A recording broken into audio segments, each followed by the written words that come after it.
Hello दोस्तों, मैं दिनेश चौधरी आप सभी का स्वागत करता हूं पीएससी बाय डीसी सर हमारे यूट्यूब चैनल पर। इस चैनल पर हम एमपी पीएससी 2024 के लिए निशुल्क तैयारी कर रहे हैं। 10वीं यूनिट और छठी यूनिट हमने पूरी तरह समाप्त की। सैटरडे और संडे को हम टेस्ट सीरीज लाइव रूप में पढ़ते हैं, देते हैं, आप लोग अपना मूल्यांकन करते हैं। हमने फर्स्ट यूनिट शुरू किया है जो कि एक बहुत महत्वपूर्ण यूनिट के रूप में इस टॉपिक के इस सिलेबस में ऐड की गई है। इसके हम 5 लेक्चर्स पढ़ चुके हैं जिसमें हमने अ, हमारी ज्ञान परंपरा, भारतवर्ष, उपनिषद, वेद और अरण्यक को पढ़ा। आज एक और महत्वपूर्ण टॉपिक ब्राह्मण ग्रंथों पर हम फोकस करने वाले हैं। आइए समझते हैं ये ब्राह्मण ग्रंथ क्या होते हैं। सबसे पहले भगवान श्री गणेश का नाम लेकर श्री गणेशाय नमः बोलते हुए और मेरे शिक्षक श्री सुरेश पटेल सर को याद करते हुए आगे बढ़ते हैं।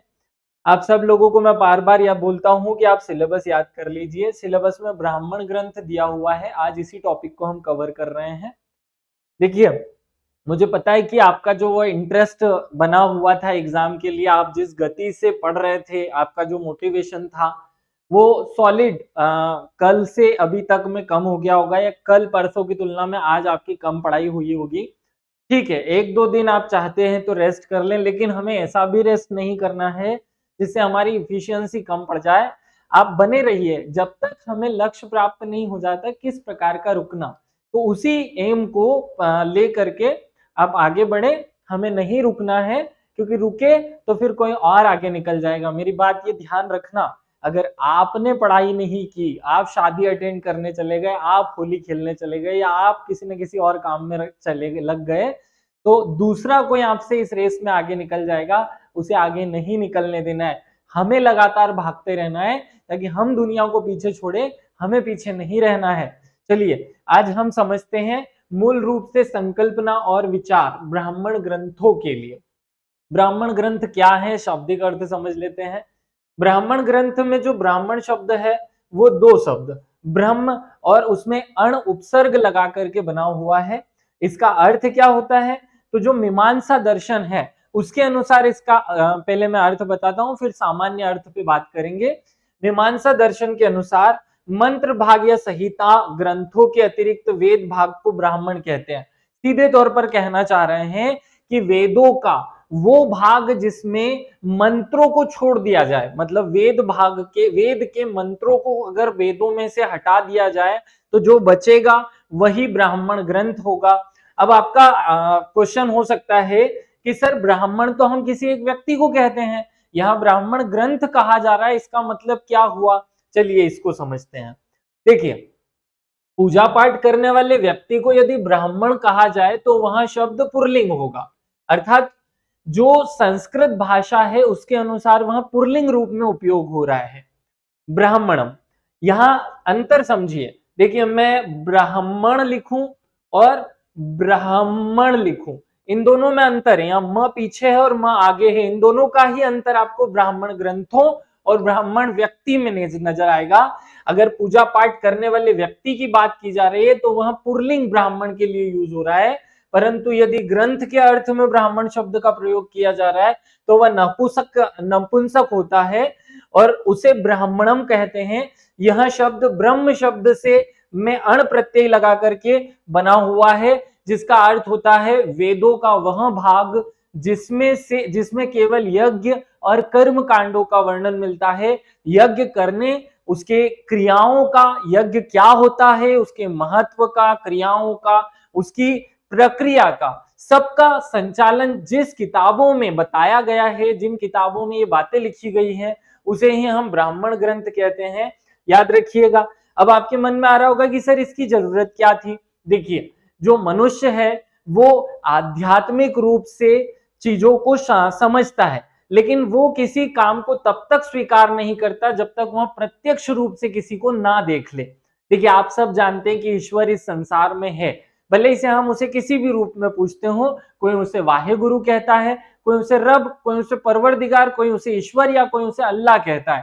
तो ये नाम अलग अलग है, लेकिन हमने हर एक धर्म ने, हर एक क्रिया पद्धति, विचार पद्धति ने भगवान को साकार स्वरूप देने की कोशिश किए ताकि मनुष्य को आसान तरीके से समझाया जा सके, क्योंकि मनुष्य को समझाने के लिए भौतिक, क्योंकि मनुष्य आत्मा का भौतिक स्वरूप है, हमारे अंदर आत्मा है लेकिन हमारा जो शरीर है, हम जो है वो भौतिक रूप में है, हमें भौतिक चीजें आसानी से समझ में आती है, इसलिए भगवान के भी भौतिक स्वरूप को प्रकट करना समझाना आवश्यक था। और इसी कारण से उस भौतिक रूप को या भौतिक रूप से मनुष्य के शरीर को भौतिक क्रियाओं के माध्यम से भगवान की प्रति प्रेरित करने के लिए जो मनुष्य द्वारा विधियां बनाई गई वही यज्ञ और कर्मकांड कहलाई। याद रखिएगा, यज्ञ और कर्मकांड का क्या अर्थ होता है।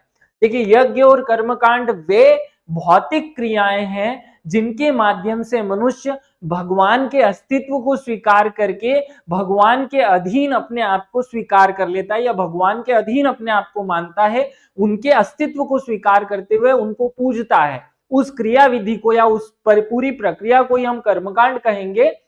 देखिए, आपको दूसरे तरीके से इस बात को हमने अरण्यक के समय भी समझाया था कि देखिए, मूल जो विधि है, मूल ग्रंथ है वो वेद है, वेदों से ही सब कुछ बन रहा है। देखिए, मनुष्य वेदों के जब दार्शनिक व्याख्यान को पढ़ता है या मनुष्य को जब वेदों के केवल दार्शनिक व्याख्यान को समझाया जाता है तो हम उपनिषदों की बात करते हैं। मैं इसे सरलतम रूप में कहूं कि वेद जो है वो सामाजिक, आर्थिक, राजनीतिक, आध्यात्मिक सभी पक्षों को शामिल करते हुए लिखे गए बड़े बड़े ग्रंथ हैं जिनमें मनुष्य के जीवन में उपयोग होने वाले सभी पक्षों को शामिल किया गया है। लेकिन वेद बहुत ही ज्यादा कठिन भाषा में है, तो वेदों के अंदर से जब आध्यात्मिक ज्ञान को निकाल करके किसी अन्य पुस्तक में लिख दिया जाए तो उसे उपनिषद कहेंगे। वेदों के अंदर निहित इस कर्मकांड भाग को निकालकर अगर किसी ग्रंथ में लिख दिया जाए तो उसे हम क्या कहेंगे, उसे हम ब्राह्मण ग्रंथ कहेंगे। और वेदों के सार को अगर निकाल करके किस पुस्तक में लिख दिया जाए तो उस भाग को हम अरण्यक कहेंगे। अब आपको शायद समझ में आया होगा कि वेद के अलावा फिर जब वेद इतने सक्षम थे जिसमें सामाजिक, आर्थिक, राजनीतिक और आध्यात्मिक सारे ही पक्ष पूर्ण रूप से कवर कर लिए गए थे, तो फिर अरण्यक, उपनिषद या ब्राह्मण ग्रंथों की जरूरत क्या थी। देखिए, वेदों में जो विषय वस्तु लिए गए हैं उन्हीं विषय वस्तु को सरलतम रूप में प्रकट करने के लिए एक एक टॉपिक पर नए ग्रंथ बनाए गए। जैसे वेदों में निहित कर्मकांड और यज्ञ परंपरा को जब सरलतम रूप में लिखा गया तो उससे ब्राह्मण ग्रंथों की रचना हो गई। यही इसकी संकल्पना और विचार है, आपको याद रखना है। आगे बढ़ते हैं, अब हम इसके थोड़ा डीप में चलते हैं ब्राह्मण ग्रंथों के बारे में कि ब्राह्मण ग्रंथों में किन चीजों का वर्णन है।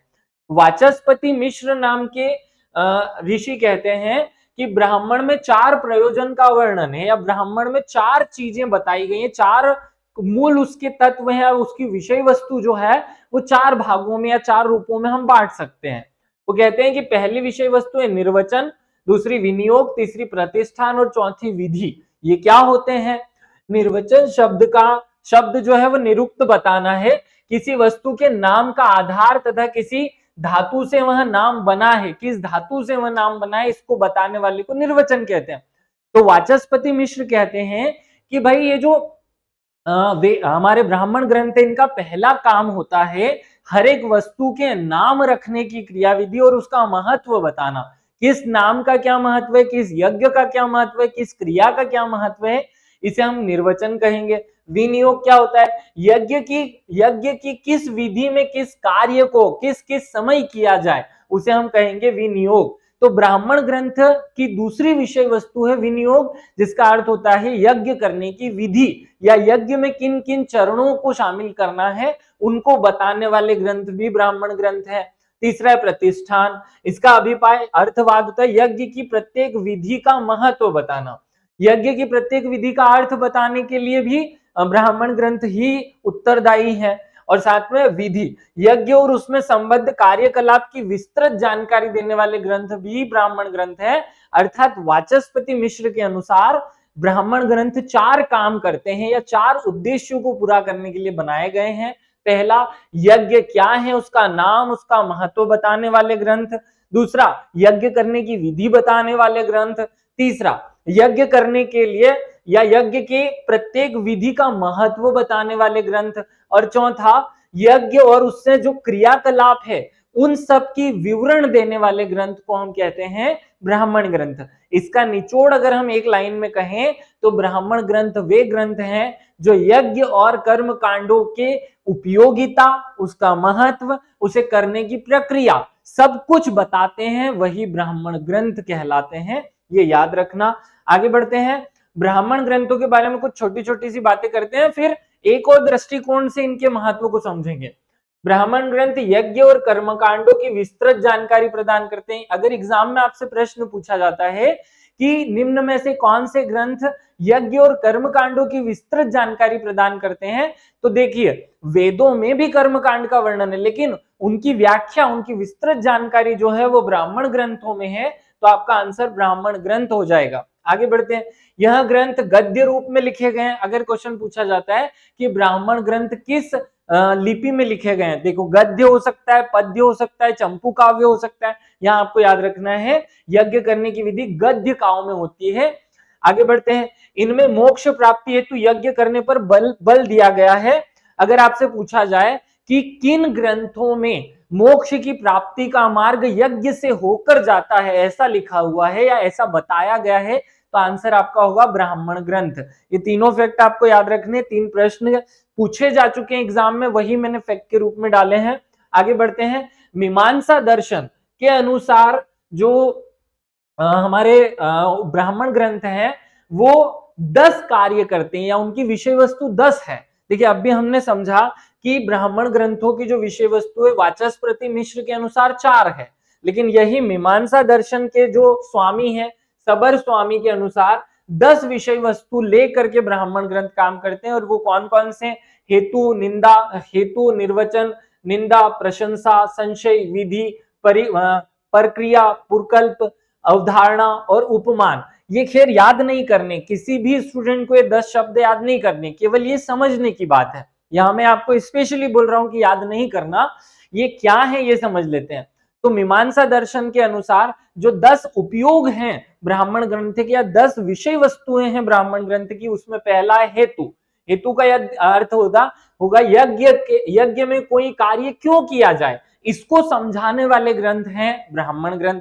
पहला हेतु का अर्थ है क्यों किए जाए, यज्ञ क्यों किए जाए या कौन सा यज्ञ क्यों किया जाए, इसको बताने का काम पहला रूप से करता है ब्राह्मण ग्रंथ। दूसरा है निर्वचन, शब्दों की निरुक्ति बताने वाले ग्रंथ हैं, ये हम पीछे भी समझ चुके हैं। निंदा, यज्ञ में निषिद्ध कार्यों की निंदा, कि यज्ञ करते समय कौन कौन से कार्य नहीं करने हैं और किस व्यक्ति को यज्ञ नहीं करना चाहिए, इन सब बातों का भी वर्णन कहाँ है? ब्राह्मण ग्रंथों में। चौथा प्रशंसा, यज्ञ में विहित कार्यों की प्रशंसा, अर्थात यज्ञ में कौन कौन से कार्य सर्वश्रेष्ठ हैं, किन कार्यों को आवश्यक रूप से किया जाना चाहिए, इन सब बातों को भी बताते हैं ब्राह्मण ग्रंथ। संशय, किसी यज्ञिक कार्य में विषय कोई संदेह उपस्थित हो तो उसका निराकरण करने वाले ग्रंथ भी कौन से हैं? ब्राह्मण ग्रंथ। विधि, यज्ञ करने की विधि और पूरा क्रिया बताने वाले ग्रंथ भी हैं ब्राह्मण ग्रंथ। परिक्रिया, परिक्रिया का भाव परार्थक क्रिया है, अर्थात परोपकार वाले कर्तव्यों को बताने की, यज्ञ करने के साथ साथ कौन कौन से परोपकार व्यक्ति को करने चाहिए, कौन कौन से और अंतर्निहित कर्तव्य हैं जिन्हें किसी व्यक्ति को करना चाहिए। पुराकल्प, इसमें यज्ञ की विभिन्न विधियों के समर्थन में किसी प्राचीन आख्यान या ऐतिहासिक घटनाओं का वर्णन किया जाने का या उसके साथ ऐतिहासिक घटनाओं को जोड़ करके शामिल किया जाता है। जैसे हरिश्चंद्र प्रख्यान में प्रसिद्ध चेरेवती, चेरेवती एक शब्द है, आपने वर्तमान में बहुत सारे स्थानों पर चेरेवती चेरेवती मतलब चलते रहो शब्द सुना होगा। तो ये कहाँ लिखा हुआ है? ये लिखा हुआ है ब्राह्मण ग्रंथों में, और उदाहरण देकर बताया जाता है कि जिस प्रकार सूर्य चमकता रहता है उसी प्रकार मनुष्य को भी अपने पूरे जीवन काल में चलते रहना चाहिए, मतलब आगे बढ़ते रहना चाहिए। अगर आपसे क्वेश्चन पूछा जाता है कि चेरेवती चेरेवती सेंटेंस कहां से लिया गया है? ब्राह्मण ग्रंथों से लिया गया है। व्यवधारणा अर्थात कल्पना परिस्थिति के अनुसार कार्य की व्यवस्था करना, ये भी ब्राह्मण ग्रंथों का कार्य है। और उपमान अर्थात उपमा दे देकर चीजों को समझाने का काम भी किसका है? ब्राह्मण ग्रंथों का, अर्थात यज्ञों के महत्व को समझाने के लिए उपमा देकर के उसे व्यवस्थित रूप से व्याख्या करने का काम भी ब्राह्मण ग्रंथ करते हैं, ये याद रखिएगा। आगे बढ़ते हैं। खैर ये 10 आपको केवल सुन लेना है, इनको बिल्कुल याद नहीं करना है, एक बार हमें सुन लेने से भी काम हो जाएगा। अब हम ब्राह्मण ग्रंथों के बारे में एक एक फैक्ट की बात करते हैं, इनके बारे में कुछ फैक्ट्स हमें याद रखने हैं। जैसे ऋग्वेद तथा उपनिषद के बीच सेतु का काम कौन करता है? अगर आपसे क्वेश्चन पूछा जाए कि ऋग्वेद वेद और उपनिषदों के बीच सेतु का संबंध कौन बनाता है या किन ग्रंथों द्वारा सेतु बनाया जाता है? ब्राह्मण ग्रंथ ऋग्वेद और उपनिषद के बीच सेतु का काम करते हैं। याद रखिएगा, ऋग्वेद और उपनिषद। देखिए ऋग्वेद में भी दार्शनिक विचारधारा है, उपनिषद में भी दार्शनिक विचारधारा है। इस दार्शनिक विचारधारा को जोड़ने का काम करते हैं ब्राह्मण ग्रंथ, क्योंकि ये भौतिकता से संबंधित है। आगे बढ़ते हैं। अनेक भारतीय दर्शनों के उद्गम का प्रेरणा स्रोत ब्राह्मण ग्रंथ है। अगर आपसे पूछा जाए कि निम्न में से कौन सा ग्रंथ भारतीय दर्शन के या भारतीय दर्शन की किसी एक विशेष कर्मकांडी शाखा का उद्बोधक है या उससे कर्मकांडी शाखा बनी है, तो आंसर होगा ब्राह्मण ग्रंथ। ब्राह्मण ग्रंथ ही कर्मकांड की पूरी विस्तृत विवेचना करते हैं। वैदिक कर्मकांड का विकास ब्राह्मण ग्रंथों से जाना जा सकता है। वस्तुतः वैदिक संहिताओं में प्रतीकात्मक अर्थों में ब्राह्मणों में विस्तार दिया गया है। खैर ये कोई विशेष बात नहीं, आपको याद नहीं रखनी है। ब्राह्मण ग्रंथों में मत्स्य द्वारा सृष्टि की रक्षा, अब ये क्वेश्चन एग्जाम में पूछा जा चुका है। किस ग्रंथ में मत्स्य द्वारा पृथ्वी की रचना का वर्णन मिलता है? ब्राह्मण ग्रंथों में मत्स्य द्वारा पृथ्वी की रचना का वर्णन मिलता है। देखिए जैसे हमारा आधुनिक इतिहास कहता है या आधुनिक जो विज्ञान है वो कहता है कि पृथ्वी जब पहली बार बनी तो वो गर्म आग के लावे से बनी, और जब वो धीरे धीरे ठंडी हुई तो पहले स्थल भाग की बजाय जल वाला भाग बना। मतलब पहले जल था, उस जल के ऊपर जलीय जीव बने, और उन जलीय जीवों के बाद में जलीय जीवों का जब जैविक विकास हुआ तो उससे जमीन पर या स्थल भाग पर रहने वाले जीव बने।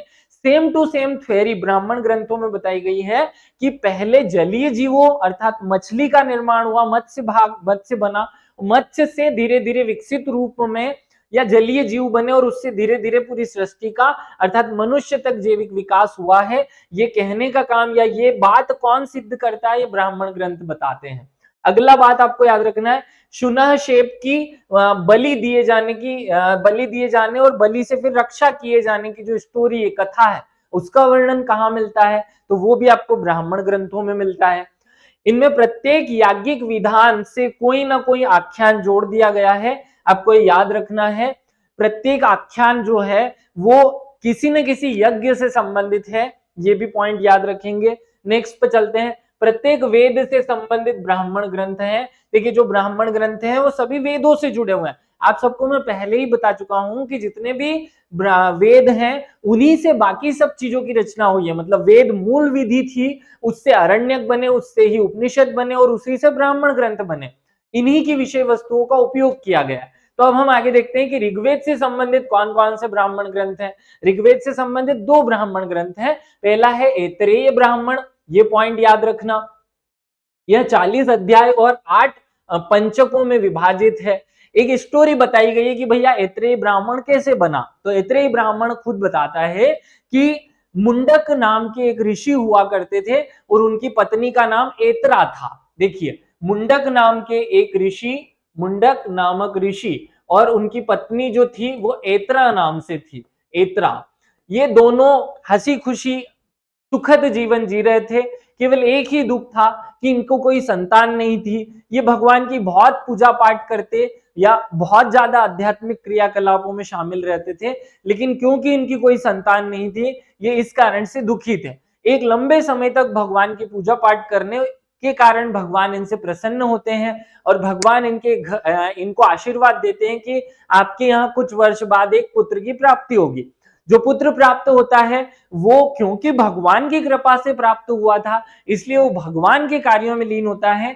वो बच्चा जब जन्म लेता है तब से लेकर वो 8 वर्ष की अवधि तक कुछ भी नहीं बोलता, लेकिन जब वो बोलता है तो केवल एक ही शब्द बोलता है, वासुदेव वासुदेव। मतलब वो बच्चा वासुदेव वासुदेव शब्द ही बोलता है, इसके अलावा वो किसी अन्य शब्द का उच्चारण ही नहीं करता। जब ऐसा देखते हैं तो उसके पिता जो मुंडक ऋषि हैं वो उसे विद्या दिलाने के लिए उसका यज्ञोपवीत संस्कार करते हैं, लेकिन उसके बाद भी वो बच्चा केवल वासुदेव शब्द का स्मरण करता है, वासुदेव शब्द का ध्यान करता है और दिन भर केवल एक ही शब्द उच्चारित करता है, वासुदेव वासुदेव। ऐसी स्थिति में उसके पिता गुस्सा होकर ये मान लेते हैं कि ये बच्चा मूर्ख है और उससे और उसकी माता से संबंध तोड़ लेते हैं। अब ऐसी स्थिति में उसके पिता किसी अन्य महिला से शादी कर लेते हैं और उससे उनको 4 संतानें होती हैं। वे चारों ही बड़ी होकर ब्राह्मण ग्रंथों को पढ़ विशिष्ट प्रकार की ऋषि मुनि के रूप में ख्याति प्राप्त कर लेते हैं। इससे इसके पिता जो पहली पत्नी थी ऐतरा नाम की, इससे और अधिक घृणा करने लगते हैं। जब ये घृणा इतनी ज्यादा बढ़ जाती है तो इसके पिता इसकी माता इस बच्चे से एक बार ये कहती है कि तुमने जन्म लेकर मेरे जीवन को अभागा बना दिया है, तुम्हारी वजह से मेरा जो सुखद जीवन था वो नष्ट हो गया, केवल तुम ही कारण हो जिसकी वजह से मैं आज इस समस्या या इस तकलीफ में हूं। जब ये बच्चा इस बात को सुनता है तो उसे ज्ञान होता है कि हाँ, मानव जीवन में भगवान, देखिए ये वो अपनी माता से कहता है कि भौतिक चीजें तो क्षण मात्र की हैं, परिवर्तनशील हैं, नष्ट होने जैसी हैं, केवल भगवान का नाम ही ऐसा है जो हमें इस भव सागर से पार कर सकता है। इसलिए मैं केवल और केवल भगवान के इस शब्दों का ही उच्चारण करता हूं। लेकिन आपकी इन बातों से मुझे स्मरण हुआ कि किसी भी बच्चे का अपनी माता के प्रति भी कुछ विशेष कर्तव्य होता है और इसके बाद वो बच्चा अपने स्वरूप में परिवर्तन करता है, भगवान की प्रार्थना सच्चे मन से करता है और भगवान प्रकट होकर कहते हैं कि हाँ, तुम्हें अपने कर्तव्यों को भी पूर्ण करना होगा। इसके बाद वो भगवान उसे आशीर्वाद देते हैं और कहते हैं कि तुम इस संसार में एक विशिष्ट व्यवस्था को जन्म दोगे। भगवान उसे कहते हैं कि तुम्हें हरि तीर्थ नाम के एक स्थान पर जाना चाहिए, वहां तुम्हारी कोई प्रतीक्षा कर रहा है। उस स्थान पर एक यज्ञ हो रहा होता है, लेकिन उस यज्ञ करने वाले ऋषि की तबीयत खराब हो जाने की वजह से उस समय वहां शोक की स्थिति होती है। जब ये बच्चा वहां पहुंचता है तो उसकी माता ऐतरा और वो बच्चा ऐत्रेय, ये दोनों उस स्थान पर पहुंचते हैं और वहां ऋषि की आवश्यकता होती है जो यज्ञ कर सके। क्योंकि ये बालक आज तक किसी भी यज्ञ में भाग नहीं लिया था, इसलिए डर रहा था, लेकिन भगवान के आशीर्वाद से इसे सारी चीजों का ज्ञान होता है और ये उस यज्ञ में शामिल होकर कुछ विशेष प्रकार के विधि विधानों को जन्म देता है। और यही विधि विधान जब किसी किताब में संकलित कर दिए जाते हैं तो ऐत्रेय ब्राह्मण के नाम से जाने जाते हैं। आपको ये पॉइंट याद रखना है। इस प्रकार एक ग्रंथ की रचना होती है जिसे हम ऐत्रेय ब्राह्मण कहते हैं। खैर ये स्टोरी हमारे किसी विशेष उपयोग की नहीं है, लेकिन आपको याद रखना है कि ऐत्रेय ऋषि के नाम पर ऐत्रेय ब्राह्मण की रचना हुई जो मुंडक ऋषि के बालक थे। इसके रचयिता एवं संकलनकर्ता ऐत्रेय महिदास हैं। ये पॉइंट आपको इससे अच्छे से याद हो जाएगा। ऐत्रेय ब्राह्मण में मुख्य रूप से सोमयाग, अग्निष्ठोम और राजसूय, इन 3 यज्ञों का वर्णन है। अगर आपसे पूछा जाए कि अग्निष्ठोम यज्ञ का वर्णन किस ग्रंथ में है तो आपका आंसर होगा ऐत्रेय ब्राह्मण में सोमयाग, अग्निष्ठोम और राजसूय तीनों ही यज्ञों का वर्णन है। आपको बहुत ज्यादा डीप में नहीं जानना है कि किस यज्ञ में क्या क्या क्रिया की जाती है, लेकिन अगर क्वेश्चन पूछा जाता है कि राजसूय यज्ञ का पहली बार वर्णन किस ग्रंथ में मिलता है तो आंसर होगा राजसूय यज्ञ का ऐत्रेय ब्राह्मण में पहली बार वर्णन मिलता है। और आगे बढ़ते हैं, इसी में द्वादश शाह नामक सोम यज्ञ का भी वर्णन मिलता है। ये पॉइंट भी आप याद रखना है। किसी अपराध के बाद पश्चाताप के लिए कौन कौन से यज्ञ किए जाने चाहिए, इन सभी बातों का भी वर्णन इस ऐत्रेय ब्राह्मण के 25वें अध्याय में मिलता है। और किस ऋषि द्वारा कौन कौन से कर्तव्य किए जाने चाहिए, इन बातों का भी वर्णन ऐत्रेय ब्राह्मण में ही मिलता है। साथ में शून्यशेप के आख्यान, ये पॉइंट आपको बहुत विशेष रूप से याद रखना है। शून्यशेप के आख्यानों का वर्णन किस ब्राह्मण में मिलता है, ऐत्रेय ब्राह्मण में शून्यशेप के आख्यान का वर्णन मिलता है। ये पॉइंट आपको परीक्षाओं में पूछा जा चुका है, बार बार याद रख लेना है। देखिए जिन जिन पॉइंट्स को याद रखना है उन पर मैं विशेष बल देते जाता हूं। ऐत्रेय ब्राह्मण में स्त्रियों को पुरुषों के समान बताया गया है और उनको पुरुषों के मित्र की संज्ञा दी गई है और कहा गया है सखा ही जया, अर्थात सखा ही जया मतलब पत्नी ही आपकी मित्र है। तो ये क्वेश्चन बार बार एग्जाम में अलग अलग तरीके से पूछा गया है कि किस वैदिक ग्रंथ में या किस वैदिक संहिता ग्रंथ में या किस साहित्य में स्त्रियों को पुरुषों के मित्र बताया गया है या सखा ही जया कहकर पुकारा गया है। आंसर होगा ऐत्रेय ब्राह्मण में स्त्रियों और पुरुषों को समान बताया गया है। देखिए आज का आधुनिक जो युग है उसमें निंदा ज्यादा होती है, आपके कार्यों की प्रशंसाएं कम होती है, वैसे ही इन वैदिक ग्रंथों में से जो नेगेटिव बातें हैं, कहीं पे अगर गार्गी को कोई ऋषि डंडा मारने की बात कहता है तो उसे ज्यादा महत्व दिया जाता है, लेकिन हमारे धार्मिक ग्रंथ स्त्रियों और पुरुषों को समान पटल पर रखते हैं, इन बातों पर बल नहीं दिया जाता। लेकिन अब हमें याद रखना है कि ऐत्रेय ब्राह्मण में स्त्रियों और पुरुषों दोनों को समान बताया गया है और महिलाओं को या स्त्रियों को पुरुषों के मित्र के रूप में संज्ञा दी गई है। ये पॉइंट याद रखना है। आगे बढ़ते हैं। नेक्स्ट जो हमें ऐत्रेय ब्राह्मण हम पढ़ चुके हैं, ऋग्वेद से संबंधित है। ऋग्वेद से संबंधित दूसरा जो ब्राह्मण है वो कौशिकी ब्राह्मण है। याद रखना कौशिकी ब्राह्मण को शंखायन ब्राह्मण भी कहा जाता है, तो दोनों एक ही है। अगर आपसे कौशिकी ब्राह्मण पूछा जाए तो भी आंसर वही होगा, अगर आपसे शंखायन ब्राह्मण पूछा जाए तो भी आंसर वही होगा। इसमें कुल 30 अध्याय हैं। इसके प्रथम 6 अध्यायों में अग्निचयन, अग्निदान, दर्श और पूर्णमास आदि हव्य यज्ञों या आदि द्रव्य से संबंधित यज्ञों का प्रतिपादन किया गया है। आपको ये याद रखना है, केवल इसमें एक शब्द याद रख लीजिए आप, अग्नि। तो अग्नि से संबंधित जो यज्ञ होते हैं उन सब का जो प्रावधान है वो आपको कौशिकी ब्राह्मण या शंखायन ब्राह्मण में मिलेगा। इतना ही याद रखना है इस पॉइंट में आपको। आगे बढ़ते हैं। अब हमने ऋग्वेद से संबंधित यज्ञों को ब्राह्मणों को पढ़ लिया। अब हम यजुर्वेद से संबंधित ब्राह्मणों को पढ़ते हैं। आप सब जानते हैं कि यजुर्वेद की 2 शाखाएं हैं, शुक्ल यजुर्वेद और कृष्ण यजुर्वेद। शुक्ल यजुर्वेद से संबंधित जो ब्राह्मण है हम पहले उसकी बात करते हैं। देखिए यजुर्वेद से संबंधित ब्राह्मणों में सबसे प्रमुख है शुक्ल यजुर्वेद ब्राह्मण। शुक्ल यजुर्वेद की मध्यान्ह शाखा से यह संबंधित है, ये याद रखना। इसे शतपथ ब्राह्मण भी कहा जाता है, या इन दोनों शाखाओं से संबंधित जो ब्राह्मण है उन दोनों को ही शतपथ ब्राह्मण कहा जाएगा, लेकिन दोनों में अंतर है। फिर से मैं एक बार रिपीट कर देता हूं, यजुर्वेद से संबंधित 2 शाखाएं हैं, शुक्ल यजुर्वेद और कृष्ण यजुर्वेद, और दोनों के लिए 2 अलग अलग ब्राह्मण है, लेकिन दोनों के ही नाम शतपथ ब्राह्मण है। याद रखना।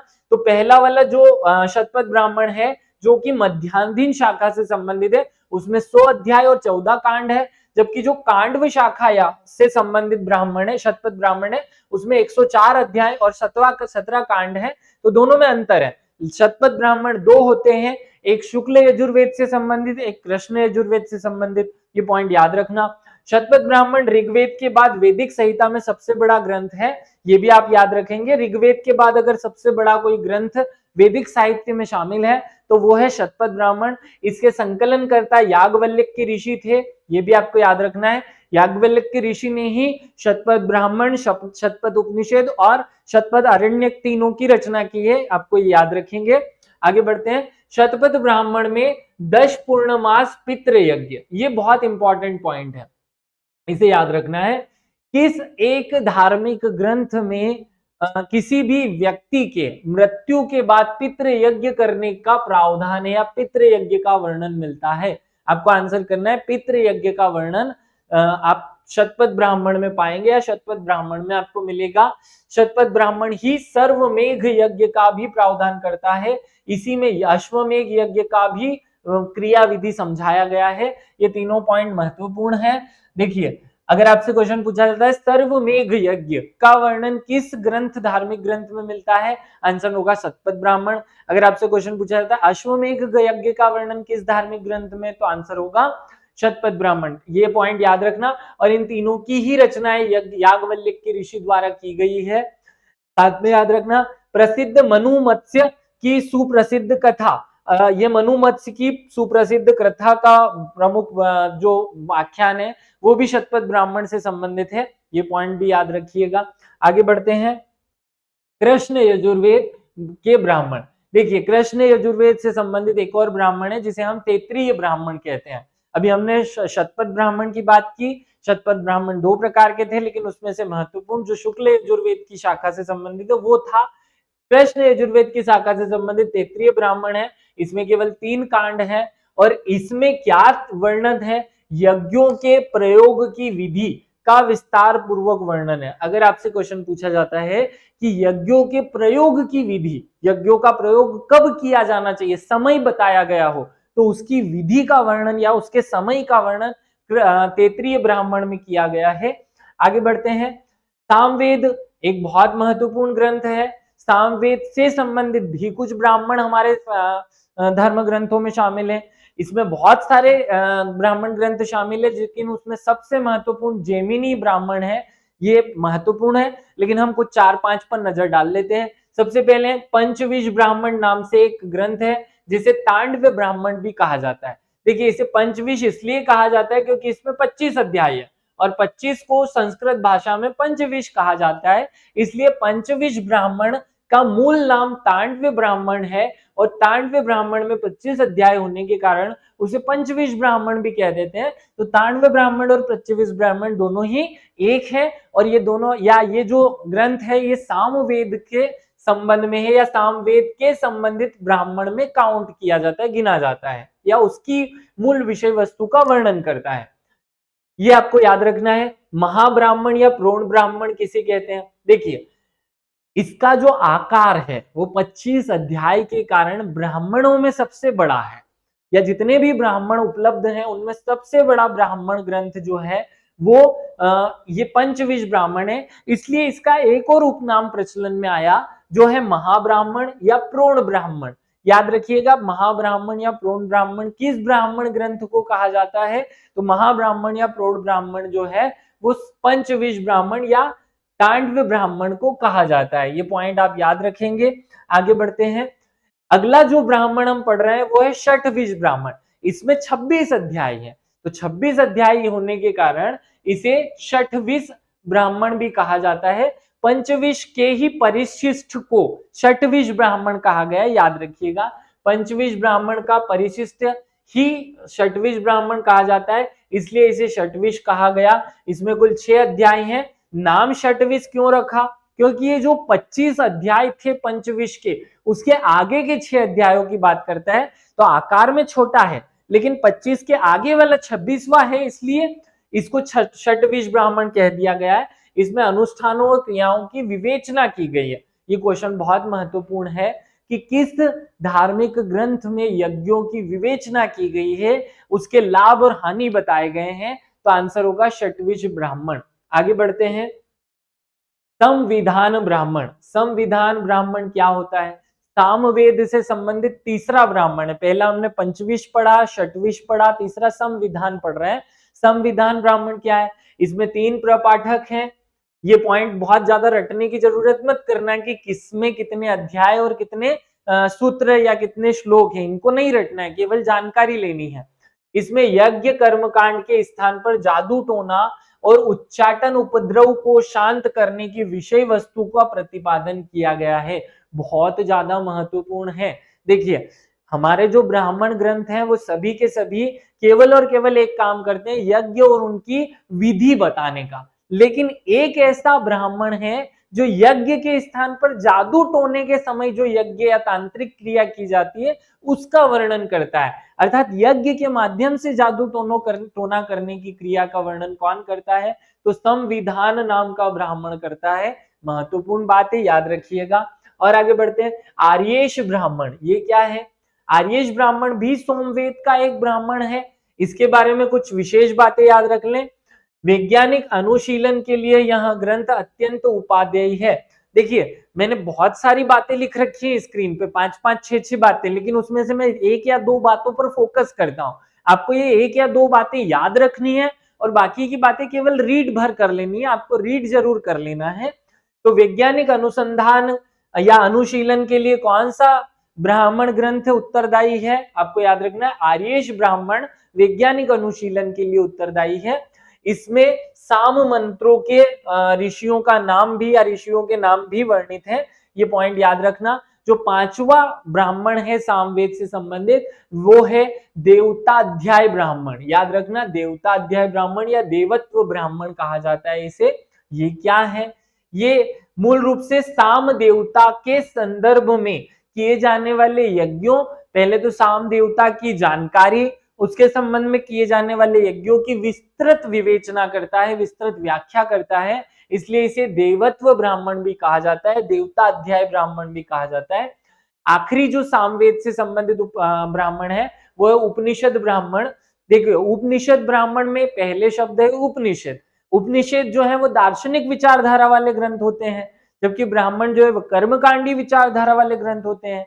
इस एक ग्रंथ का ही नाम उपनिषद ब्राह्मण है, अर्थात इसमें दो बातों का मिक्सचर होगा।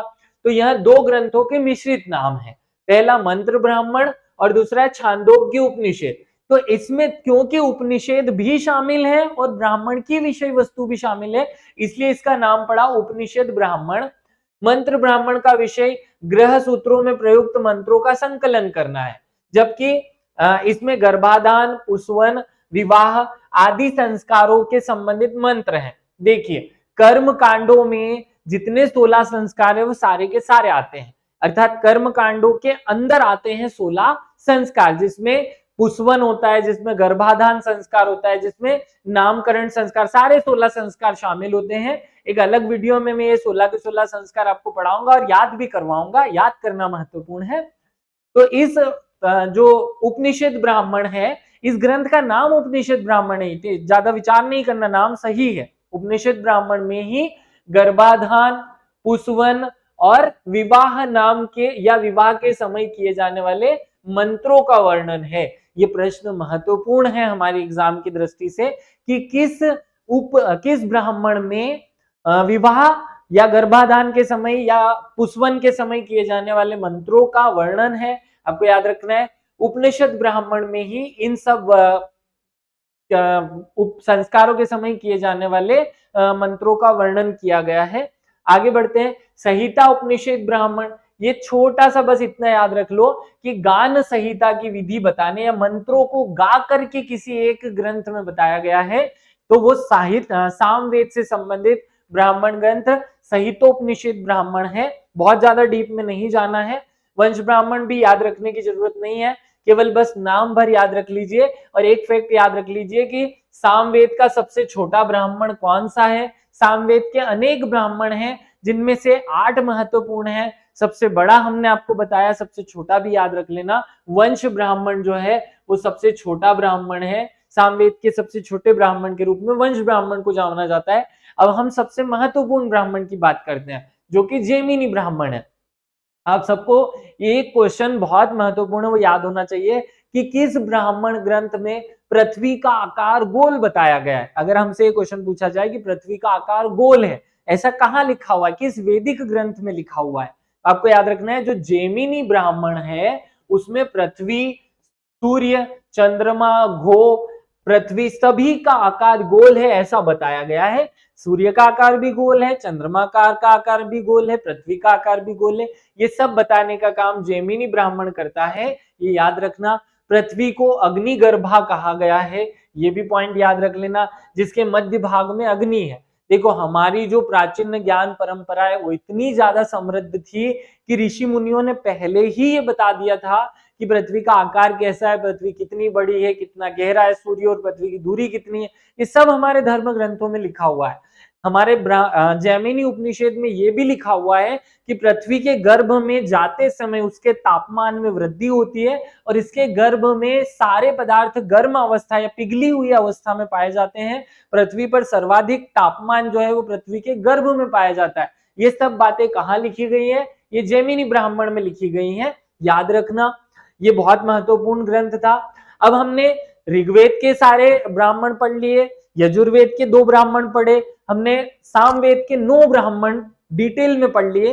अब आखिरी जो वेद है वो अथर्ववेद है। तो अथर्ववेद से संबंधित केवल एक ब्राह्मण है, उसका नाम है गोपद ब्राह्मण। उस गोपद ब्राह्मण के बारे में हम जानकारी ले ले। आइए, गोपद ब्राह्मण अथर्ववेद का एकमात्र ब्राह्मण ग्रंथ है जिसके 2 भाग हैं, पूर्वा गोपद और उत्तरा गोपद। देखो 2 भाग हैं, पूर्वा और उत्तरा, ऐसे शब्द हिंदी भाषा में सामान्यतः देखने को मिलेंगे।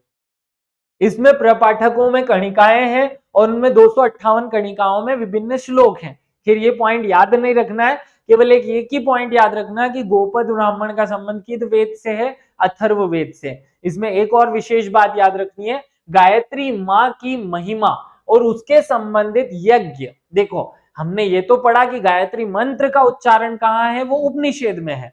गायत्री मंत्र के या गायत्री माता का जो यज्ञ होता है उसकी यज्ञ करने की विधि कहाँ बताई गई है, तो वो गोपद ब्राह्मण में बताई गई है। ये पॉइंट याद रखना, गायत्री मंत्र या गायत्री यज्ञ की विधि का वर्णन या गायत्री माँ की महिमा का बखान और उसकी जो पूजा पद्धति है उसका वर्णन कहाँ मिलता है, गोपद ब्राह्मण में मिलता है। और विशेष बातें इसमें याद नहीं रखनी है। आगे बढ़ते हैं, अब हम कुछ क्वेश्चन सॉल्व कर लेते हैं वेद से ब्राह्मण ग्रंथों से संबंधित कुछ विशेष प्रश्नों पर फोकस करते हैं। ऋग्वेद तथा उपनिषदों के बीच सेतु का कार्य कौन करता है, कौन सा ग्रंथ करता है? आपको याद रखना है कि जो आज का टॉपिक है ब्राह्मण ग्रंथ, वो ऋग्वेद और उपनिषदों के बीच सेतु का काम करता है। आगे बढ़ते हैं, नेक्स्ट पॉइंट, शुनह शेप का आख्यान किस ग्रंथ में वर्णित है? अगर आपसे क्वेश्चन पूछा जाए शुनह शेप का आख्यान किस ब्राह्मण ग्रंथ में, अगर हमारे पास चार ऑप्शन में वेद, अरण्यक, उपनिषद और ब्राह्मण हो तो फिर आंसर हो जाएगा ब्राह्मण। अगर उन ब्राह्मणों के ही नाम चार लिखे हो, ऐत्रेय ब्राह्मण, कौशितकी ब्राह्मण और साथ में शतपथ ब्राह्मण और तांडव ब्राह्मण, तो आंसर होगा ऐत्रेय ब्राह्मण में शुनह शेप की घटना या आख्यान का वर्णन है। ये शुनह शेप की घटना भी मुझे सुनानी थी, लेकिन मैं बहुत लंबा वीडियो को नहीं करना चाहता, इसलिए इसको छोड़ दिया मैंने, क्योंकि बहुत विशेष महत्व की नहीं है। ऐत्रेय ब्राह्मण के संकलनकर्ता कौन है? आपको याद रखना है, जो महिदास है वो ऐत्रेय ब्राह्मण के संकलनकर्ता है। कौन है? बरेच महिदास। आपको याद रखना है, महिदास जो ऐत्रेय, इनका पूरा नाम ही ऐत्रेय महिदास है, जिन्हें बरीच महिदास भी कहा जाता है।